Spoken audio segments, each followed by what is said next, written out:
যাই হোক, শাশুড়ি কখনো মা হয় না। কেন এইটা থাম্বনেইলে লিখেছি তার জন্য পুরো ভিডিওটা দেখো, নিশ্চয়ই বুঝতে পারবে। হ্যালো এভরিওয়ান, আমি বৃষ্টি। কেমন আছো তোমরা সবাই? আশা করছি সবাই ভালো আছো। কালকে বিকেলবেলা আমরা এসেছি আর আজকে এখন ঘড়িতে বাজে 6:30। তো পরের দিন সকালবেলা ঘুম থেকে উঠে আমি প্রথমেই এই যে পুচকিটাকে দেখেছি, তো ওকে প্রথমে আমি বললাম, ডাক দিলাম। ও তো আমাকে চেনে না যেহেতু, সেই জন্য না ও আমার ডাকে কোনো মতেই শোনেনি। তো সেই জন্য আমি আমার শাশুড়িকে বললাম, তুমি ওকে নিয়ে এসো। তো নিয়ে আসার পরে ও প্রথমে এসে আমাকে একটু মুচকি হাসি দিল। তারপরে ভাবলাম ওকে দুটো বিস্কিট দিই। তো পাশে হচ্ছে ওর ঠাম্মা, মানে আমার জেঠি শাশুড়ি আর কি। তো ওরা সকালবেলা ওই ফুল তুলতে এসছে। আর দাঁড়াও, পাশে দেখলাম এই যে পিসিমণি, যারা আমার বাড়িতেই হচ্ছে তোমার থাকে, মানে আমার শ্বশুরের দিদি, বড় দিদি। তো আমাদের মাটির ঘরেই হচ্ছে তোমার থাকে। তো প্রণাম করলাম আর তারপর এই যে দেখো চলে এসেছি আমার এই মাটির ঘরে, রান্নাঘরে। তো এই পুরো যে মাটির ঘরটা দেখতে পাচ্ছ, এটা ওইদিকে আরও অনেকটাই বড়, আর ওই যে দেখতে পাচ্ছ ওটা হচ্ছে পাকার ঘর। বিয়ের পর আমি কিন্তু ওই পাকার ঘরেই হচ্ছে প্রথমে এসেছিলাম। আর এই যে এখন সকালবেলা দেখতে এসেছি, এই যে আমগুলো দেখতে পাচ্ছ, এই আমগুলো জানো কতটা মিষ্টি, পাকলে সে আর তোমাদেরকে কি আর বলবো। না, আমি আজ পর্যন্ত কোনোদিনও খাইনি, মানে শোনা কথা, তোমাদের দাদাভাইয়ের মুখেও শুনেছি, আমার শ্বশুর শাশুড়ির মুখেও শুনেছি, তবে আজ পর্যন্ত একখানাও আমার পেটে যায়নি। তো যাই হোক, আমি মুখে তো আজ পর্যন্ত কোনোদিনও দিইনি, কারণ পাকলে যে আমি এইখানে থাকি বা থাকলেও যে এটা আমার মুখে যায় তেমনটা কিন্তু নয়। তবে দেখতে পাচ্ছ কতটা পরিমাণে নিচে আম হয়েছে, মানে ছোট ছোট বাচ্চারাও কিন্তু হাত দিলে পারতে পারবে। তো যাই হোক, চলে এসেছি এখন ঘরের মধ্যে। আর ঘরের মধ্যে এসে যখন দেখি ও কিন্তু ঘুম থেকে উঠে পড়েছে, তো ভাবলাম বিছানাপত্র এগুলো গুছিয়ে দিই। ও এখন ফ্রেশ হতে গেছে। আমার রুমের মধ্যেই একটা অ্যাটাচ বাথরুম আছে, সেটা শুধুমাত্র আমরা দুজনই ব্যবহার করি। আর যে বাথরুম আছে সেটা লিভিং রুমের কাছেই হচ্ছে তোমার আছে। তো যাই হোক, ও যতক্ষণে একটুখানি ফ্রেশ হয়ে আসছে, বাজার যাবে, তো আমি ভাবলাম এই বিছানাপত্রগুলো একটুখানি গুছিয়ে রেখে দিই। কালকে রাতে আসার পর এসিটা অন করেই ঘুমিয়েছিলাম, তার জন্য না এই কাঁথাটা ব্যবহার করতে হয়েছে, যেহেতু এসি ফ্যান দুটোই চলছিল। সেই জন্য আমরা যেহেতু বাড়িতে থাকি না, আমাদের রুমটা কিন্তু খুব একটা যে ব্যবহার হয় তা বলবো না। হ্যাঁ, যদি কোনো আত্মীয় আসে তাহলে এই রুমে আসে, না হলে অন্য আর যে রুমগুলো থাকে সেগুলোতেও কিন্তু ঘুমোয়। কারণ আমার শ্বশুরমশাই না খুব একটা আমাদের রুমে কেউ ঘুমোবে সেটা পছন্দ করে না আর কি। তো যাই হোক, এদিকে আমিও সমস্ত কিছু গুছিয়ে হচ্ছে তোমার রাখছি। আর জানো, আমার এই রুমের সাইডে যে জানলাটা দেখতে পাচ্ছ মাথার কাছে, ওটা থেকে এত সুন্দর মানে ঝলমলে একটা রোদ আমার খাটে পড়ে, ভীষণই ভালো লাগে আর কি। তো ও ফ্রেশ হয়ে গেছে, এখন ও বেরোচ্ছে একটুখানি মার্কেটে, বাজার টাজার এগুলো করবে আর কি, সবজিপাতি অনেক কিছু, তার সঙ্গে ফল আনবে, কারণ ওই একটুখানি যাওয়া হবে মন্দিরে, সেটা তোমরা দেখতে পাবে আস্তে আস্তে। তো আমাকে বলছে একটা বড় ব্যাগ একটা নিয়ে এসো। আমি এসে আমার শাশুড়িকে বললাম, এমন তো ছুঁড়ে দিল, সে আর তোমরা তো দেখতেই পেলে, ভাগ্যিস ভিডিওটা অন করা ছিল। তো যাই হোক, ওকে এসে ব্যাগটা দিলাম। আর তারপর ও এখন জুতো পরে রেডি হচ্ছিল, সাইড থেকে আমার শাশুড়ি ডাক দিল যে ওকে একটুখানি দাঁড়াতে বলো, ওর জন্য ভুসি শরবত করেছি, মানে তোমাদের দাদাভাইয়ের জন্য। আর ওই দিকে দেখো ওর দিদিও এসেছে, মানে লক্ষ্মী ওর নাম। আর ওর নাম আমি জন্মের সময় দিয়েছিলাম রাজদীপ, কারণ ও যখন হয়েছিল তখন আমি ফোন করেছিলাম যে কেমন, ভালো আছে কি না, তো কেমন কি। তো যখন জিজ্ঞেস করি তখন কিন্তু আমার ভাসুর ঠাকুর বলে যে কাকিমা যখন হয়েছো খুব সুন্দর একটা নাম দিও, তো এই জন্য আমি নামটা দিই।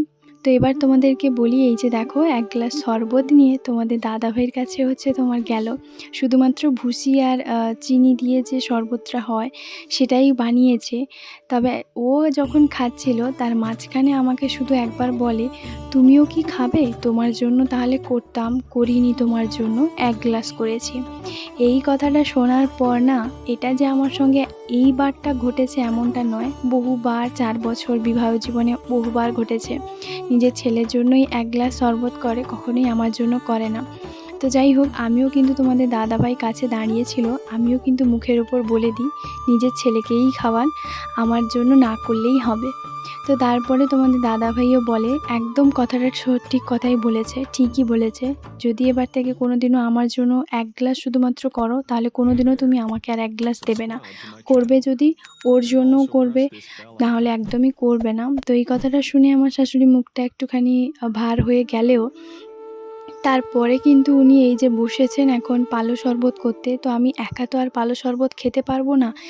তোমাদের দাদাভাই বাজার থেকে ওই যে বেরিয়ে গেল এইমাত্র। আর আমি বললাম যে একা যেহেতু আমি খাবো না, ওই বাচ্চাগুলোর জন্য তাহলে করো। তো সেই জন্য করেছে, আমিও শরবতটা খেয়েছি। সত্যি কথা বলো তো, এটা যদি আমার মা হতো, কখনোই কি আমার জন্য 1 গ্লাস শরবত করতে পারতো নিজের জামাইকে না দিয়ে? এটা কখনোই হয় না। কারণ কেন জানো তো, মেয়ের মা আর ছেলের মায়ের মধ্যে অনেকটাই পার্থক্য। জানি না এটা কারা কিভাবে নেবে, তবে আমার সঙ্গে বহুবার এইসব ঘটনা ঘটেছে। আমি জানি যে কতটা পরিমাণে কষ্ট লাগে। নিজের ছেলের জন্য 1 গ্লাস যে মা শরবত করতে পারে, বৌমার জন্য 1 গ্লাস শরবত করতে পারে না, তাকে আমার মা বলে ডাকা তো দূরের কথা, মা শব্দটা নামে বললেও না অনেক ছোট করা হয়। তো সেই কারণেই আমি কথাটা বলেছিলাম। বাড়ির একমাত্র বৌমা হয়েও না আমি অনেক কিছুতে আমি কোনো কিছু নিজের মনে করতে পারি না। অনেক কিছু আমার হলেও আমি করতে পারি না। যেমন ধরো ওই আমের কথা, ওই কাঁচা আম আমি একবার ওই গাছ থেকে পেড়ে খেয়েছিলাম চাটনি করে। তাতে যে আমার শাশুড়ি আমাকে কম কথা শোনায়নি, এরকমটা কিন্তু নয়। তো যাই হোক, তোমাদের দাদাভাই বাজার বেরিয়ে যাওয়ার পর ও কালকে যেগুলো পরে এসেছে সেগুলো সব জামা প্যান্ট কিন্তু আমি ভালো করে কেচে এখন ছাদের উপরে মেলতে এসেছি, আর এক এক করে মেলছি। আর যেহেতু ছাদের ওপরে না মাঠের দিকে বাড়ি, তো একদম মাঠের শেষ মাথাতে আমার শ্বশুর বাড়ি, তো ভালোই কিন্তু রোদ পড়ে। তো যাই হোক, আজকে হয়তো সারাদিন একটুখানি মুখ ফুলিয়ে থাকলেও আমার শাশুড়ি, আমার কিছু করার নেই। কারণ এই কথাগুলো না আমি প্রথমে কাউকেই বলতাম না মুখের ওপর। তোমাদের দাদাভাই আমাকে বলতে শিখিয়েছে যে যত চুপ থাকবে তত তোমার ওপর অনেক কিছু চাপিয়ে দেওয়া হবে, বা তোমার মনের মধ্যে না নিজেকেও একটা দোষী বা কুরে কুরে কষ্ট হবে। তো তুমি যেটা ভালো মনে করো, যেটা তোমার কষ্ট হয়, তুমি মুখের ওপর বলে দাও। মনে যত কিছু চাপিয়ে রাখবে, মন তত আরও বেশি হচ্ছে তোমার খারাপ হবে, বেশি কষ্ট পাবে। তো সেই কারণে আমিও কি বলতো, এখন আজকে এই কথাটা বলেছি, দেখো গেল এক কাণ্ড। এদিকে না তারগুলো, যে তার নয় মানে দড়িগুলো যেগুলো দেওয়া আছে সেগুলো খুবই নরম। আর আমরা যেহেতু ব্যবহার করি এই বিশেষ করে জামা কাপড় এখানেই হচ্ছে তোমার মেলি। আর আমার শাশুড়ি ওই শাড়ি বলো ওই বাসে হচ্ছে তোমার যেটা দেওয়া আছে সেখানেই মেলে। তো আমি আর কি করব, আবার আমার খাটনি আরও বাড়লো। মানে এগুলো প্রত্যেকটা জামা কাপড় আমাকে এক এক করে বালতির মধ্যে ভরে আবারও নিচে নিয়ে যেতে হবে বাথরুমে, আবারও হচ্ছে তোমার ধুয়ে আবারও মেলতে আসতে হবে। তো বুঝতেই পারছো কতটা খাটনি। তোমাদের দাদাভাই থাকলে দড়িটা ভালো করে বেঁধে দিয়ে যেত। তো বাড়িতে সেরকম কেউ নেই, আর অন্য কোথায় কোথায় দড়ি আছে না আমি সেটা জানিও না, বা আমাকে বলাও হয় না কখনো। তো আমি ডাক দেবো আমার শাশুড়িকে আর কি, যে ভাবছি যে একটু ডাকি। তো যাই হোক, ওদিকে হচ্ছে আমি গিয়ে একটুখানি ডাক দিলাম যে কেউ যদি আছো তাহলে অবশ্যই দড়িটা টাঙিয়ে দিয়ে যাও, কারণ আমাকে আবারও মেলতে হবে। তো দেখি আসে কি না। তো ওপর থেকে তো একটা চিৎকার করলো, আর এরপর আমি সমস্ত কিছু এই যে মেলতেও এসেছি, আর তার মধ্যে দেখলাম যে গাছগুলো কত বড় হয়ে গেছে। আগের বার যখন এসেছিলাম ভীষণ ছোট ছোট, তো এই যে দেখো বেশ বড় বড় গাছ হয়েছে। তবে এগুলো আমাদের নয়, আমার ওই যে জ্যাঠা শ্বশুরের ঘরে পেছনের জায়গাটা ওনাদেরই। তো যাই হোক, এদিকে আমার শাশুড়িকে ডাক দিলাম, তবে কাজের কাজ কিছুই হলো না দেখলাম। তো আমাকেই ভালো করে একটু দড়ি টড়ি বেঁধে একটু করতে হচ্ছে, আর যতটা পারছে ওপরের দিকে করছে। তো যাই হোক, ওইগুলোই করলাম। আর যেহেতু তোমাদের দাদাভাই আছে, এখন তোমাদের দাদাভাই যে কয়েকটা দিন থাকবে, মানে বলতে পারো সেই কয়েকটা দিন তোমাদের দাদাভাই থাকাকালীন আমার শাশুড়ি একটুখানি অন্যরকম ব্যবহার আমি পাই। তো যাই হোক, সেটা এক এক করে তোমাদের সঙ্গে শেয়ার করব। বাড়িতে এলেও না সত্যি শান্তিতে থাকা যায় না, প্রত্যেকটা মুহূর্ত আমাকে আতঙ্কের মতন থাকতে হয়। কারণ অদ্ভুত অদ্ভুত কথা তো হয় তার সঙ্গে, মানে আমি কেমন থাকি তোমরা আস্তে আস্তে বুঝতে পারবে। আমার দম বন্ধ হয়ে আসে যেন, এরকম মনে হয়। কথাগুলো বলতাম না, তবে সবটা যে ভালো বলবো এমনটা নয়, কারণ আমি অনেক সহ্য করেছি। আর নয়, এবার আমি মুখের ওপর বলতে শিখবো, কারণ যত তুমি চুপ থাকবে ততই তুমি খারাপ হবে। হ্যাঁ, সকালবেলা সেই একটা কথা বলেছিলাম। তো যাই হোক, আর এখনও পর্যন্ত মুখ ফুলিয়ে তো আছে। তবে আমি জানো তো খুব একটা ওই মুখ ফোলানো মুখ দেখলে আমার বিরক্ত লাগে। তো দেখছি এখন ছেলে যেহেতু বাড়িতে আছে, চান টান আমি করে নিয়েছি। আর এরপর এসে যখন দেখি আজকে ওই বড়া ভাজা করেছে।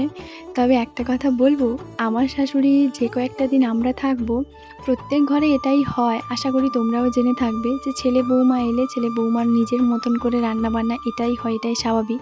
তবে না, আমার শাশুড়ির ওরকমটা নয়, নিজে যেটা ভালো লাগবে, নিজে যে ধরনের তরকারি খাবে, যেই মশলা দিয়ে খাবে, সেই মাত্র সেই তরকারিটাই শুধুমাত্র হবে। আমাদের পছন্দ মতন, আমার তো ছাড়ো, বিশেষ করে নিজের ছেলের যে পছন্দ মতন হবে সেটাও নয়। ওইদিকে দেখলাম যে আজকে পান্তা খাওয়াবে, তো একটুখানি শাক ভেজেছে আর একটুখানি বড়া ভাজছে। তো আমি বললাম যে আমাকে দাও, আমি করব। তখন বললো না আমি করব। তো চলো, আমিও ছেড়ে দিয়েছি। দুপুরবেলা রান্নাবান্না তো আমিই করব। আর এদিকে তোমাদের দাদাভাইও বাজার টাজার করে নিয়ে এসেছে। যেহেতু আমি চান করেছি, যেহেতু ফলের বাজার আছে, তো একটা ব্যাগ ভাবছি আমি ফলের বাজারের ব্যাগটা নিব, আর যেটা মাছ আছে সেটা তোমাদের দাদাভাই নেবে। তো দেখছি ওর মন পছন্দ মতন ডাঁটা নিয়ে এসেছে, কারণ ও না চচ্চড়ি খেতে ভীষণ ভালোবাসে, সেই সঙ্গে আমার শ্বশুর মশাইও। তো যাই হোক, এর মতন এ পর্যন্তই। এর পরের ভিডিওতে দেখতে পাবে আশা করি ঘটনাগুলো কি কি ঘটেছে না ঘটেছে, যে কয়েকটা দিন আছি আমি কেন কিসের জন্য থাকি না, সব পরিস্থিতি সবটা যে মানিয়ে নেওয়া যায় সেটা কিন্তু হয় না।